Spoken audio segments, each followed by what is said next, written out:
अगर कैथे अगरबत्ती जलाहूं गोफेने नाम जादू चलाही वो श्याम भैया के रचा रच है रानी जे डीजे मतला न चाहूं रे।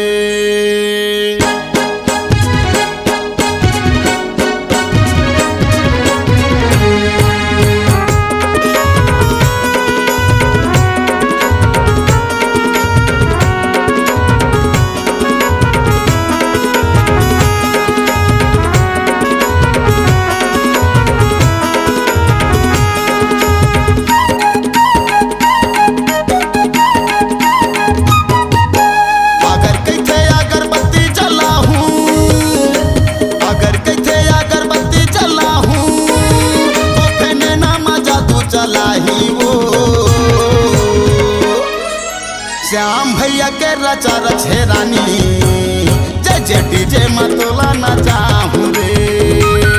ए दे श्याम भैया के रचा रच है रानी जे डीजे मतला ना चाहूं रे।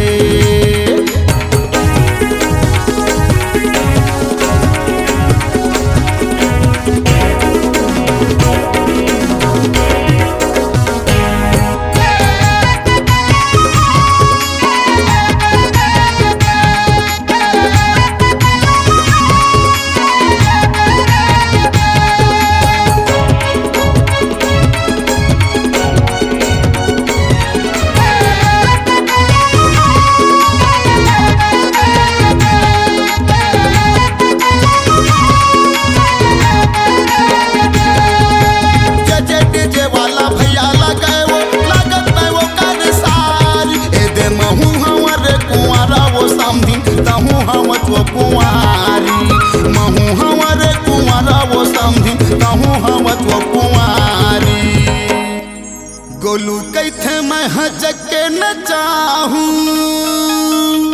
ए दे समझी टुरिला बलाहूं रे।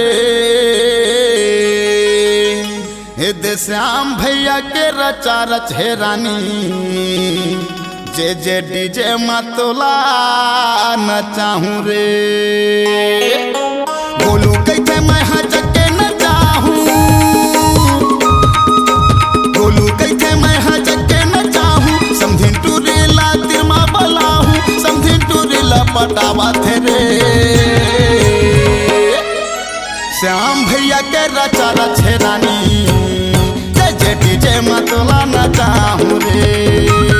ए दे श्याम भैया के रचा रच है रानी जे डीजे मतला न चाहूं रे।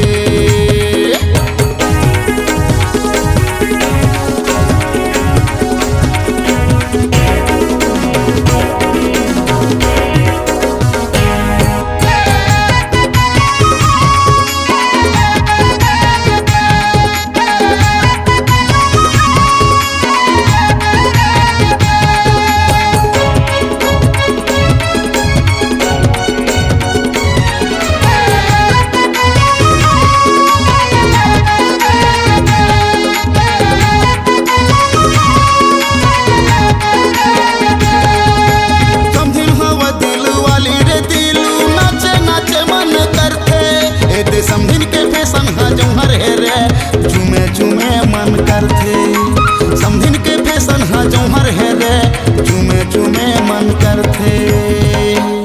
बंटी कैथे मैं तिरमा बलाहूं ए दे पीरित के पानी पियावा थे रे। ए दे श्याम भैया के रचा रच है रानी जे डीजे मतला न चाहूं रे। बंटी कैथे मैं संग में घुमाहूं बंटी कैथे मैं संग में घुमाहूं टुरिला तिरमा बलाहूं पीरित के पानी पियावा थे रे। ए दे श्याम भैया के रचा रच है रानी जे डीजे मतला न चाहूं रे। श्याम भैया के रचा रच है रानी जे डीजे मतला न चाहूं रे।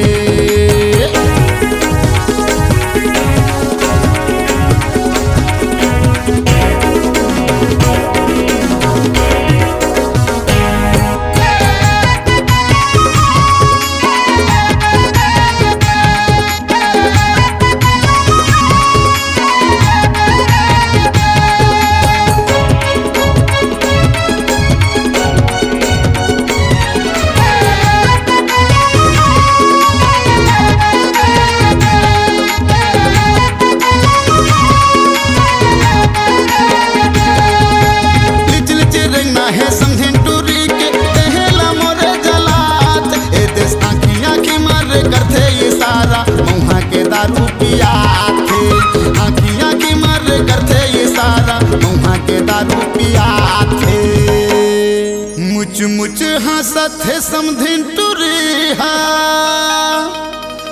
शिव भैया ला तिरमा बलावा थे रे श्याम भैया के रचा रछे रानी जे जे डीजे मतोला नचाहूं रे मुच मुच हंसत है समधिन टुरिहा मुच मुच हंसत है समधिन टुरिहा मुच मुच हंसत है समधिन टुरिहा समधिन लतिमा बलावा थे रे श्याम भैया के रचा रछे रानी जे जे डीजे मतोला नचाहूं रे श्याम भैया के रचा रछे रानी जे जे डीजे मतोला नचाहूं रे अगर कथे अगरबत्ती जलाहूं अगर कथे अगरबत्ती जलाहूं तो फेने नामा जादू चलाही वो श्याम भैया के रचा रछे रानी जे जे डीजे मतोला नचाहूं रे श्याम भैया के रचा रछे रानी जे जे डीजे मतोला नचाहूं रे श्याम भैया के रचा रछे रानी जे जे डीजे मतोला नचाहूं रे जे जे डीजे मतोला नचाहूं रे रानी डीजे मतोला नचाहूं रे जे जे डीजे मतोला नचाहूं रे रानी डीजे मतोला नचाहूं रे जे जे डीजे मतोला नचाहूं रे रानी डीजे मतोला नचाहूं रे जे जे डीजे मतोला नचाहूं रे रानी डीजे मतोला नचाहूं रे। आपकी आवाज ही आपकी पहचान है। यदि आप अपनी आवाज को एक नया आयाम देना चाहते हैं तो चले आइए मल्टी ट्रैक डिजिटल रिकॉर्डिंग के लिए AVM audio video studio Khamtarai Raipur. Mobile number 9301523929 और 7869646201। यदि आप नए एवं पुराने गीत सुनना चाहते हैं तो avmgana.com में जाकर गाना फ्री डाउनलोड करें और YouTube चैनल में AVM गाना को सब्सक्राइब करें।